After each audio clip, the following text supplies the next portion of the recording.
morning students. Good morning students. Chapter first life process and life process का जो second vital activities था release of energy through respiration कि जो हमारे को एनर्जी मिलता है फूड का ऑक्सीडेशन होता है इन सेल में और सेल में ऑक्सीडेशन होने के बाद जो एनर्जी हमको मिलता है वो रेस्पिरेशन के थ्रू मिलता है जब इंटरसेलुलर रेस्पिरेशन होता है। स्टूडेंट्स एनर्जी रिलीज होने के लिए मैंने आपको बोला था इंटरसेलुलर रेस्पिरेशन और उस इंटरसेलुलर रेस्पिरेशन में फर्स्ट ऑफ ऑल डाइजेशन था। आफ्टर डाइजेशन O2 के ऑक्सीडेशन से फूड से एनर्जी रिलीज हुआ। Is that clear? Energy release होने के अगेंस्ट मैंने आपको जो रेस्पिरेशन एक्टिविटी है ये मैंने तरह तरह से आपको डिफाइन करके समझाया था, बताया था। फर्स्ट मैंने आपको बोला था एरोबिक। एरोबिक का मीन्स मैंने आपको बोला था कि ये एक ऐसा प्रोसेस है जहाँ ऑक्सीजन का प्रेजेंस होना बहुत ही नेसेसरी होता है। Then second is anaerobic. Anaerobic process एक वो प्रोसेस है जहाँ पे ऑक्सीजन की प्रेजेंट की कोई भी नेसेसरी नहीं होती है। No necessary of oxygen you can say anaerobic respiration and presence of oxygen जहाँ पे प्रेजेंस ऑफ ऑक्सीजन होता है you can say aerobic respiration. Last मैंने आपको एनर्जी रिलीज होना डिफाइन किया था बट मैंने एक स्टेप पे लाके आप लोगों को छोड़ा था। आज मैं टुडेज टॉपिक इज ग्लाइकोलिसिस। ये ग्लाइकोलिसिस प्रोसेस क्या है और ग्लाइकोलिसिस प्रोसेस किस में होता है, ग्लाइकोलिसिस प्रोसेस से ऑर्गेनिज्म को क्या मिलता है, मैं शॉर्ट फॉर्म में नहीं अच्छे से डिफाइन करूँगा, आपको समझना है। इन केस ऑफ कोई भी कॉन्सेप्ट क्लियर नहीं होता है तो आप कमेंट श्योर करेंगे। Is that clear? Process of glycolysis. और ये जो प्रोसेस ऑफ ग्लाइकोलाइसिस है ये प्रोसेस ऑफ ग्लाइकोलाइसिस का रिलेशन जो है ये एक वो प्रोसेस है जो बोथ में होता है, चाहे वो एरोबिक हो या एनारोबिक हो, ये बोथ प्रोसेसेस में होता है। प्लस मैं आपको first of all means of glycolysis कि ग्लाइकोलिसिस का मीन्स क्या है तो कहते हैं splitting of sugar. Splitting of sugar, जब शुगर ब्रेक डाउन होता है, स्प्लिट होता है यानी कि टूटता है, ठीक है ना, तो क्या हो जाएगा यहाँ पे means of splitting of sugar. Glycolysis means splitting of sugar. Is that clear? It takes place in all organism. It takes place all organism. ये सभी कहते हैं सभी जितने भी हमारे लिविंग वर्ल्ड में फाउंड होने वाले ऑर्गेनिज्म हैं ये उन सभी में फाउंड होता है इन द साइटोप्लाज्म। अब ये ऑर्गेनिज्म में फाउंड होता है तो बट ऑर्गेनिज्म में फाउंड होता है तो ऑर्गेनिज्म में किस जगह फाउंड होता है तो कहते हैं जितना भी लिविंग वर्ल्ड है इस लिविंग वर्ल्ड में जितना भी हमारा ऑर्गेनिज्म है, इज दैट क्लियर, उनका जो फॉर्मेशन हुआ है यानी जो उनका बॉडी बिल्डिंग है वो किससे बना हुआ है, सेल से। और वो वाला कौन सा सेल है, यूकैरियोटिक सेल। यूकैरियोटिक सेल के मैंने आपको कंपोनेंट्स बताए थे कि जो यूकैरियोटिक सेल्स होते हैं उनके 3 कंपोनेंट्स होते हैं। फर्स्ट इज आपको मैंने बोला था सेल वॉल और cell membrane, second is nucleus and third is cytoplasm. Is that clear? Cytoplasm. अब ये जो हमारा ऑल लिविंग ऑर्गेनिज्म है जो सेल है, सेल के साइटोप्लाज्म कहते हैं साइटोप्लाज्म ऑफ द सेल, तो ये साइटोप्लाज्म ऑफ द सेल के अंदर होता है and it is the first stage of the respiration. अब कहते हैं जब इसका फर्स्ट स्टेज ऑफ रेस्पिरेशन होता है तो कहते हैं it is the first stage of respiration. Respiration के फर्स्ट स्टेज में चाहे वो एरोबिक हो या एनारोबिक हो कहते हैं आफ्टर ग्लाइकोलिसिस। और जब ग्लाइकोलिसिस का प्रोसेस फिनिश हो जाता है यानी कि ग्लाइकोलिसिस प्रोसेस के बाद क्या होता है, आप क्वेश्चन कर सकते हो कि ग्लाइकोलिसिस प्रोसेस के बाद क्या होता है तो कहते हैं आफ्टर ग्लाइकोलिसिस इट्स प्रोडक्ट, इसका जो प्रोडक्ट होता है। अब आप बोलेंगे कि सर कौन सा प्रोडक्ट होता है तो मैं बोलूँगा उस प्रोडक्ट का नाम है पायरुवेट, आप लोगों को माइंड में अच्छे से रखना है। कौन सा प्रोडक्ट होता है? Pyruvate. Is that clear? Pyruvate gets converted. अब जो ये करता क्या है, इसका मेन फंक्शन क्या है?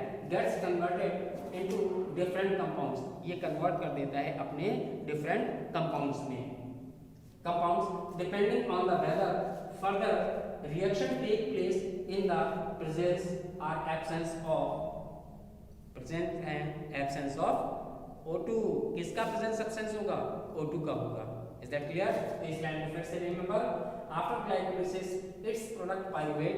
ग्लाइकोलिसिस की प्रोसेस के बाद जो इसका प्रोडक्ट बनता है वो क्या होता है? पायरुवेट होता है। और कहते हैं गेट्स कन्वर्टेड, जो कि ये कन्वर्ट कर देता है अपने डिफरेंट कंपाउंड्स में। Is that clear? Glycolysis is the last energy producing stage. कहते हैं जो ग्लाइकोलिसिस है ये लास्ट एनर्जी प्रोड्यूसिंग स्टेज भी होता है। ग्लाइकोलिसिस जो है ये लास्ट एनर्जी प्रोड्यूसिंग स्टेज भी होता है। तो यहाँ पे है glycolysis is the last energy producing stage in case oxygen is absent और इन लो सप्लाई। ऐसे में ये लास्ट स्टेज होता है एनर्जी सप्लाई के लिए। तो कहते हैं ये यहाँ पे क्या होता है? ऑक्सीजन का जो परसेंटेज होता है या तो लो होगा या फिर एब्सेंट होगा। तो वही चीज कह रहे हैं, glycolysis is the last energy producing stage in किसी चीज का हो जाएगा? In case oxygen is absent, या तो ऑक्सीजन एब्सेंट होगा, और in low supply and in cells that lack mitochondria. और जब इसका सप्लाई, अब ये सप्लाई होके जो ऑक्सीजन या सप्लाई होके कहां तक पहुंचता है? मैंने आपको बताया था लास्ट वाले लेक्चर में कि O2 का जो सप्लाई करने वाला होता है ब्लड वेसल्स, और जो हमारा ब्लड होता है, ठीक है ना, ब्लड वेसल्स। अब ब्लड वेसल्स में क्या है? ब्लड है। अब जब ये ब्लड है तो ऑक्सीजन का ट्रांसपोर्ट कौन करेगा? तो ब्लड में फाउंड होने वाला एक पिगमेंट होता है जिसको हम हीमोग्लोबिन कहते हैं haemoglobin also transport the oxygen. Haemoglobin also transport the oxygen. और जो हमारा कार्बन डाइऑक्साइड होता है ये कैसे अप एंड डाउन करता है?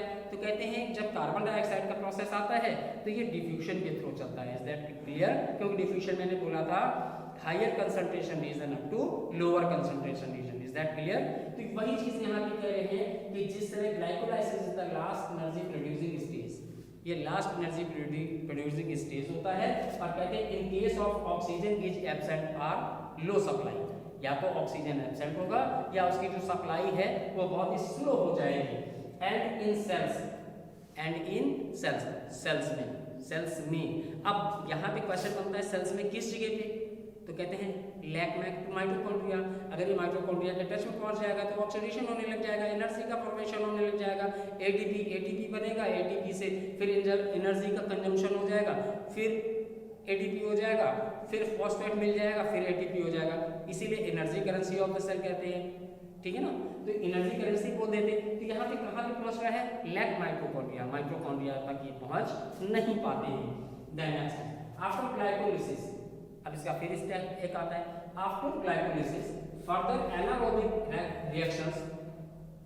आफ्टर ग्लाइकोलिसिस, जब ग्लाइकोलिसिस का प्रोसेस चल रहा होता है उसके बाद क्या होता है? Further anaerobic reactions, further anaerobic reaction, anaerobic and aerobic confusing words. Aerobic means air में ऑक्सीजन का प्रेजेंट होना and ana means no, oxygen का प्रेजेंट ना होना। यहाँ भी है after glycolysis further anaerobic reactions, जो एनारोबिक रिएक्शंस हैं प्रोड्यूस डिफरेंट प्रोडक्ट। अब ये क्या करने लग जाते हैं? जब ये प्रोसेस होने लग जाती है उसके बाद ये क्या करते हैं? यानी कि जब सब ऑक्सीजन की सप्लाई कैसी हो जाती है, तो एब्सेंट हो जाएगी या फिर कैसी हो जाएगी आपकी एब्सेंट हो जाएगी या लो हो जाएगी। तो ऐसे टाइम पे क्या हो जाता है कि जो हमारी सेल्स है वहां तक ऑक्सीजन नहीं पहुंच पाता है। तो ऐसे टाइम पे क्या होता है? Anaerobic reactions produce. तो ये जो एनारोबिक रिएक्शंस हो रहे होते हैं ये प्रोड्यूस करते हैं, क्या प्रोड्यूस करते हैं? Different produce like lactic acid. तो ये क्या कर देते हैं? लैक्टिक एसिड बना देते हैं। क्या करते हैं? Lactic acid. अब इस लैक्टिक एसिड को या एथेनॉल C2H5OH या लैक्टिक एसिड या एथेनॉल। एथेनॉल को आप जनरल वे में, आप जनरल लैंग्वेज में आप इथाइल अल्कोहल भी बोल सकते हो, जैसे लोग अल्कोहल वगैरह यूज कर लेते हैं। Is that clear? तो यहाँ पे क्या होता है कि जो एनर्जी है, एनर्जी जिस तरीके से एरोबिक रेस्पिरेशन में हमको फुल्ली एनर्जी मिल जाता है, ठीक है ना।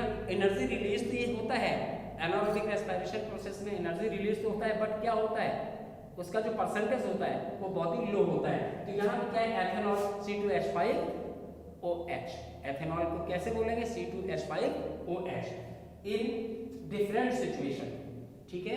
यहाँ पे जो सिचुएशंस होगी, यहाँ पे जो प्रोसेस का जो फंक्शनिंग चल रहा होगा वो कैसा हो जाएगा, डिफरेंट सिचुएशंस।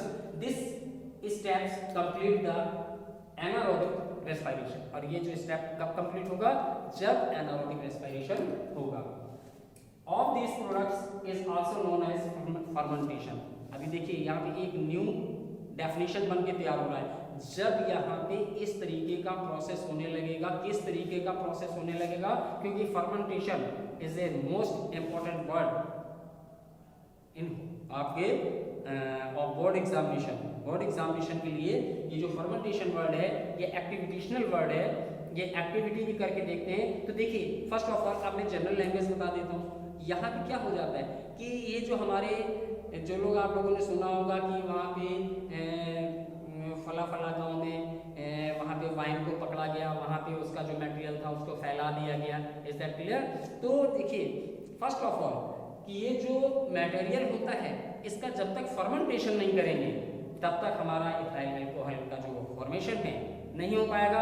और देखिए एक बहुत सीधा सा बात है कि वैसे तो किसी भी चीज़ को बर्न करने के लिए ऑक्सीजन कंपलसरी होता है, बट यहाँ पे ऑक्सीजन का जब सप्लाई कम हो जाता है, जब ऑक्सीजन का सप्लाई कम हो जाएगा इन सेल्स में तो एनर्जी बहुत ही लो मिलेगा, एनर्जी बहुत लो मिलेगा और लैक्टिक एसिड में डाइवर्ट हो जाएगा या फिर एथेनॉल में।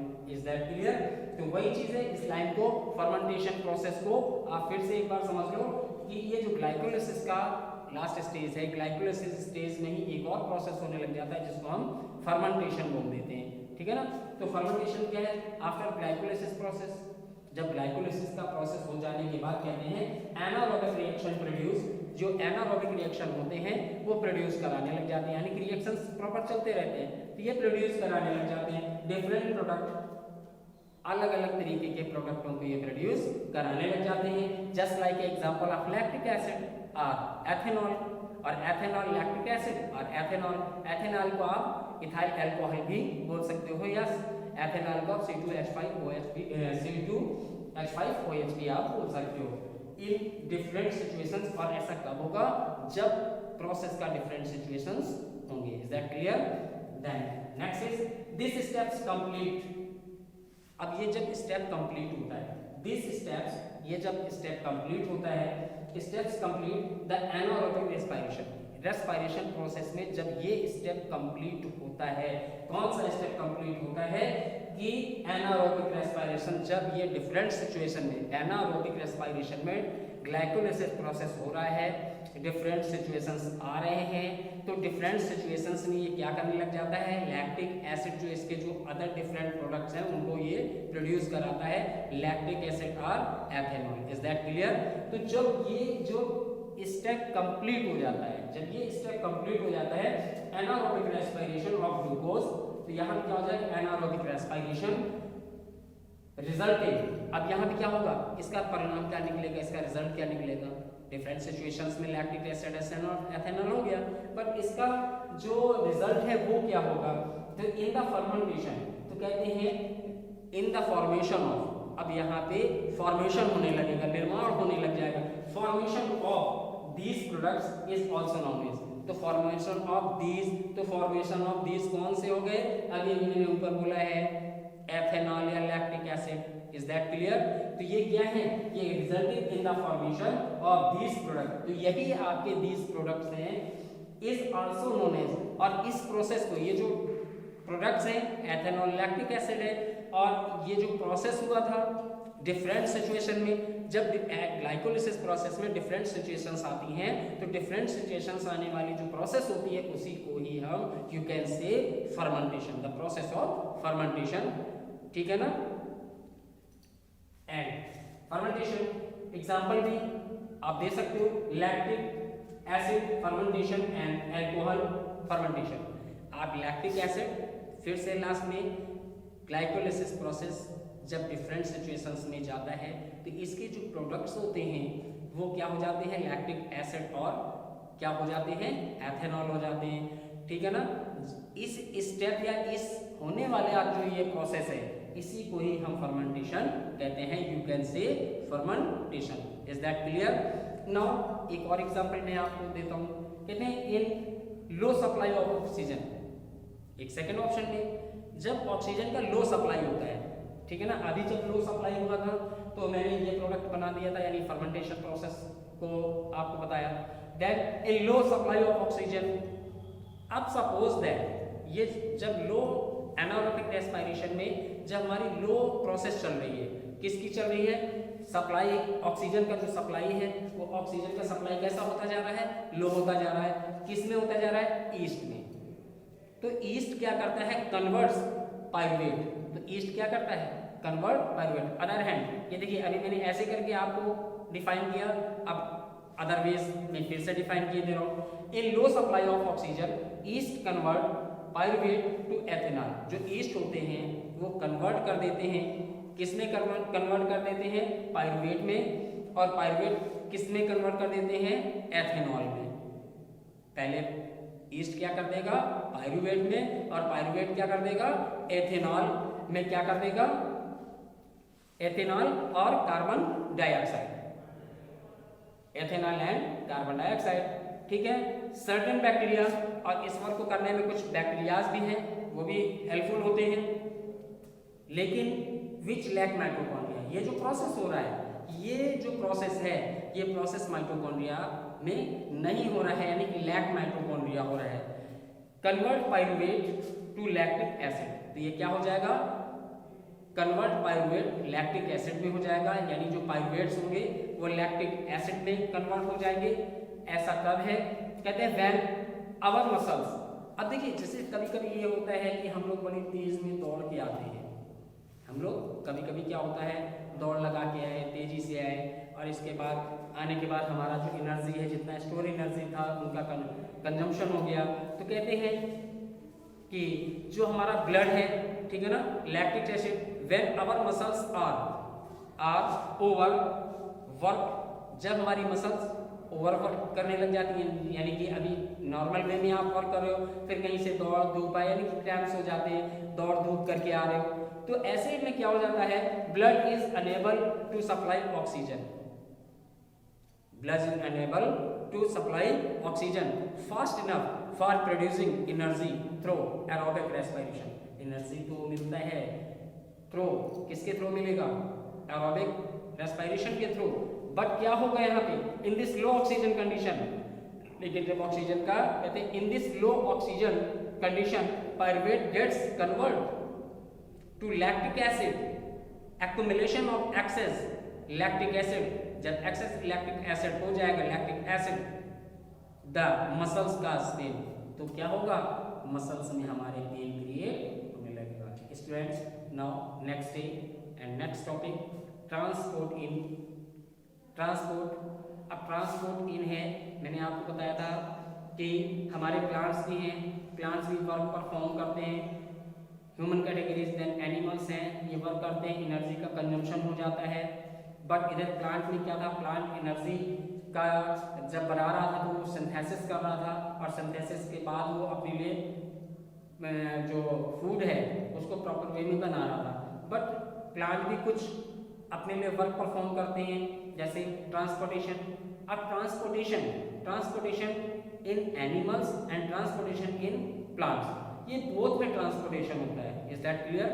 अब जब आपका ट्रांसपोर्टेशन चलेगा तो यहाँ पे गैसियस